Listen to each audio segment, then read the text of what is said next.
Thrissur Puzhakkal Haison Tata മോട്ടോഴ്സിൽ security ജീവനക്കാരെ കെട്ടിയിട്ട കവർച്ചാശ്രമം ശനിയാഴ്ച പുലർച്ചെയാണ് സംഭവം നടന്നത്.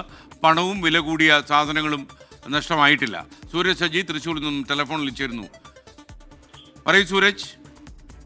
ചാലക്കുടിയിൽ ബാങ്കിൽ ജീവനക്കാരെ ബന്ദിയാക്കി വെച്ച് മോഷണം നടന്നതിന് പിന്നാലെയാണ് തൃശൂരിൽ സമാനമായ ഒരു കുറ്റകൃത്യം കൂടി അരങ്ങേറി എന്നതിന്റെ വിവരം പുറത്തു വരുന്നത്. ശനിയാഴ്ച പുലർച്ചെയായിരുന്നു ഈ കേസിന് ആസ്പദമായ സംഭവം ഉണ്ടായിരിക്കുന്നത്.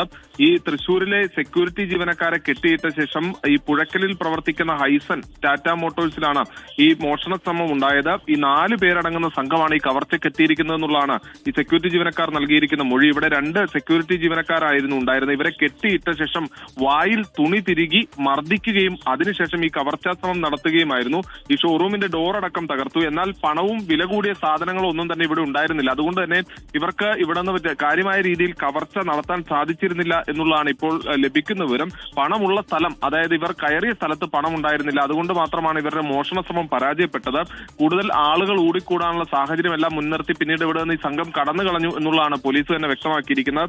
തമിഴാണ് സംഘത്തിൽ ഉൾപ്പെട്ട ആളുകൾ സംസാരിച്ചിരുന്നതെന്നും പോലീസിന് വിവരം ലഭിച്ചിട്ടുണ്ട്. എന്തായാലും ഈ സംഭവത്തിന്റെ CCTV ദൃശ്യങ്ങളടക്കം പോലീസിന് ലഭിച്ചിട്ടുണ്ട്. CCTV ദൃശ്യങ്ങൾ കേന്ദ്രീകരിച്ചുകൊണ്ട് അന്വേഷണം ഊർജിതമാക്കുകയും ചെയ്തിട്ടുണ്ട്.